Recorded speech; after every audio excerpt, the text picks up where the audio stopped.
السلام علیکم ناظرین کرام، نئی ویڈیو میں آپ کو خوش آمدید کہتے ہیں۔ 6 مہینے میں آپ کو پتہ چل جائے گا عمران خان کا بس چل گیا تو ہم نہیں بچیں گے، اور ہمارا دو چل گیا تو عمران خان نہیں بچے گا۔ 6 مہینے کی پریڈکشن کی ہے رانا ثناء اللہ نے۔ ایک بار پھر عمران خان کے ریاستی قتل کی خواہش کا اظہار کیا گیا ہے، اور وجہ بھی بتا دی ہے کہ کیوں عمران خان کو رستے سے ہم ہٹانا چاہتے ہیں اور ریاستی سطح پہ اس کو ہٹانا چاہتے ہیں رستے سے۔ ناظرین اکرام، آپ کو یاد ہوگا مراد سعید نے چند دن پہلے ایک تحریر میں بھی کچھ اسی طرح کے خدشات کا اظہار کیا تھا، جس پہ اب مہر تصدیق ثبت کر دی گئی ہے۔ دوسری جانب ایک جج ہیں سردار اعجاز خان، انہوں نے عمران خان کے حوالے سے ملاقاتوں کا کیس سنتے ہوئے جو ریمارکس دی ہیں وہ بڑے دلچسپ ہیں۔ جج صاحب کہتے ہیں کہ سمجھنے سے قاصر ہوں، ایک جیل میں آن لائن ملاقاتیں قانونی اور دوسری میں غیر قانونی کیسے ہیں؟ ہم لوگ بھی یہاں بیٹھ کر ڈرامہ کر رہے ہیں، سب کو پتہ ہے کہ یہ سب کیا ہو رہا ہے، ہم کیوں یہاں بیٹھ کر دکھاوا کر رہے ہیں؟ جہاں سے جیل حکام کو آرڈرز آ رہے ہیں وہاں سے آنا رک جائیں گے تو یہ سب ختم ہو جائے گا۔ ملک میں 200 سینئر سول افسر غیر قانونی حکم ماننے سے انکار کر دیں تو نظام ٹھیک ہو جائے گا۔ جب تک 200-300 ایک نظریے کے لیے قربانی نہیں دیں گے یہ ایسے ہی رہے گا۔ یہ ایک سٹنگ جج کے ریمارکس ہیں کہ 200 سے 300 سرکاری افسران اگر غیر قانونی حکم یعنی نامعلوم افراد کی کالوں پہ یا دھمکیوں پہ عمل کرنے سے انکار کر دیں تو ملک کا نظام ٹھیک ہو جائے گا۔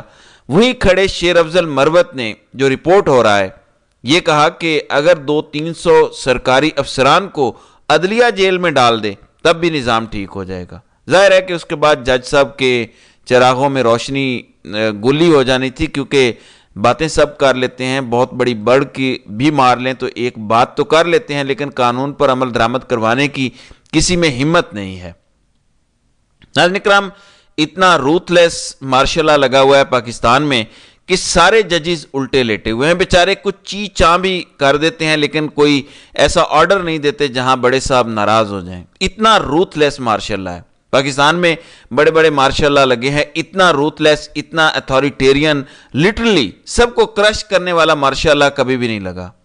ہمیشہ کوئی پی سی او ججز وغیرہ انسٹال کر لیے جاتے تھے اور ان کی پھر عزت رکھی جاتی تھی، ان کے فیصلوں پہ عمل درآمد ہوتا تھا تاکہ ایک بھرم قائم رہے کہ عدلیہ موجود ہے۔ اس وقت سارے بھرم ختم کر دیے گئے ہیں اور بتایا جا رہا ہے کہ ہم ہیں فرد واحد، سب کچھ ہم ہیں، اور اس کے نیچے جو اس کی کابینہ ہے وہی فیصلہ ساز ہیں اور اس ملک کی اصل مالک ہے۔ ایسے میں جب اتنا اندھا نظام ہے تو پھر یہ بات بڑی اہمیت اختیار کر جاتی ہے جو رانا ثناء اللہ نے کی ہے۔ میں چاہتا ہوں کہ یہ آپ کلپ سنیں، پھر آپ کو میں مراد سعید کی پیشن گوئی بھی بتاتا ہوں جو ابھی چند دن پہلے انہوں نے کی تھی، اور دونوں میں آپ کو مشابہت خود ہی نظر آ جائے گی، مجھے بتانے کی بھی شاید ضرورت نہ پڑے۔ یہ ذرا سنیں، بڑی امپورٹنٹ چیز ہے اور میں اس کو ریکارڈ کا حصہ بنانا چاہتا ہوں کہ خدا نہ خواستہ یہ ایسا کچھ اٹیمپٹ کریں عمران خان کی جان پر تو ہمارے پاس اتنے ثبوت موجود ہوں، یہ اپنے ڈیلیٹ بھی کر دیں تو ہماری ویڈیوز کا، ہماری سوشل میڈیا پوسٹ کا یہ حصہ ہوں گے۔ یہ ذرا سنیں۔ آگے آنے والے میرا خیال ہے 6 ماہ میں 1 سال میں فیصلہ ہو جائے گا۔ اب یہ جو قضیہ ہے اب اس سے اور زیادہ دیر ملک برداشت کر ہی نہیں سکتا، تو یا ادھر ادھر یا ادھر کوئی نہ کوئی فیصلہ ہو جائے گا۔ وہ کیا ہو سکتا ہے فیصلہ ادھر یا ادھر؟ یہ 6 ماہ بعد، سال بعد بھی آپ یہ کہیں گے کہ میں نے درست کہا ہے؟ نہیں، ادھر یا ادھر سے کیا مراد ہے؟ ادھر کا فیصلہ یہ ہے کہ کوئی ایک فریق نہ رہے، یا ادھر کا فیصلہ ہے کہ کوئی فریق نہ رہے؟ مطلب یہ تو بڑی آپ سخت بات کہہ رہے ہیں۔ یہ بات میں نے کوئی 1 سال پہلے بھی کی تھی تو اس کے اوپر بھی بعض دوستوں نے بڑا اعتراض کیا تھا، لیکن میں یہ کہہ رہا ہوں کہ عمران خان کا یہ فلسفہ ہے کہ میں کسی کو نہیں چھوڑوں گا، اگر اس کا بس چلا تو وہ کسی کو نہیں چھوڑے گا، ہر چیز ختم ہو جائے گی۔ اچھا، اگر باقیوں کا بس چلا تو پھر وہ ختم ہو جائے گا۔ یہ تو اس کا بنیادی تھیسس ہے، اس سے تو اس نے پیچھے رانا صاحب پھر آپ ابھی پولیٹیکل کنسنسس کی بات کر رہے تھے، تو وہ پولیٹیکل کنسنسس کس کے ساتھ؟ اگر بانی پی ٹی آئی نہیں تو پھر پولیٹیکل کنسنسس کس کے ساتھ؟ آپ کس کی بات کر رہے تھے؟ عمران خان کے ہوتے ہوئے کوئی پولیٹیکل کنسنسس نہیں ہو سکے گا، یہ میری بات نوٹ فرما دیں۔ جی 6 مہینے میں آپ کو میری بات کا پتہ چل جائے گا کہ یہ درست ہے، عمران خان کا بس چل گیا تو وہ ہمیں نہیں چھوڑے گا، اور پھر اس طرف والوں کا بس چل گیا تو پھر وہ نہیں رہے گا، اور عمران خان کے ہوتے ہوئے پولیٹیکل کنسنسس نہیں ہو سکتا. یعنی ہر صورت ہم نے عمران خان کو رستے سے ہٹانا ہے. اب ناظرین کرام، آپ نے مراد سعید کی تحریر کا ایک چھوٹا سا حصہ سننا. لکھتے ہیں کہ میں متعدد بار یہ اشارہ دے چکا ہوں اور اب مزید واضح کر رہا ہوں، اس ملک پر قابض خدائی کے دعوے داروں کا فیصلہ ہے کہ عمران خان کو نومبر سے پہلے رستے سے ہٹانا ہے. زندگی اور موت اللہ کے ہاتھ میں ہے. جس ذات نے آج تک عمران خان کی زندگی کی حفاظت کی ہے وہ انشاءاللہ آگے بھی کرے گی. نومبر سے پہلے، ابھی مارچ ختم ہو رہا ہے، مہینے گنتے ہیں، اپریل، مئی، جون، جولائی، اگست، ستمبر، 6 مہینے گزر گئے. نومبر سے پہلے کون سا مہینہ ہے؟ اکتوبر. تو رانا ثناءاللہ بھی یہی کہہ رہے ہیں کہ 6 مہینے اور سال سے پہلے آپ کو پتہ چل جائے گا. اس نے بھی یہی ٹائم لائن دی ہے، اراؤنڈ اکتوبر نومبر عمران خان کی جان لینے کا ارادہ ہے. یہی مراد سعید نے بھی کہا ہے کہ نومبر سے پہلے یہ عمران خان کی جان لینا چاہتے ہیں، یہ فیصلہ ہو گیا ہے. اور رانا ثناءاللہ کا یہ واضح اشارہ دینا کہ عمران خان کے ہوتے ہوئے کسی صورت پولیٹیکل کنسنسس نہیں ہو سکتا، یعنی پاکستان آگے عمران خان کے ہوتے ہوئے نہیں بڑھ سکتا، یہ ایک بیانیہ بنانا شروع کر دیا گیا ہے، جبکہ پاکستان آگے بڑھنے کا بنیادی فارمولہ ایک ہی ہے: سب کا مینڈیٹ واپس کرو، جو چوری کی ہے وہ واپس کرو، اور جس کو اقتدار عوام نے دیا اس کو دو. پاکستان ہیل ہونا شروع ہو جائے گا.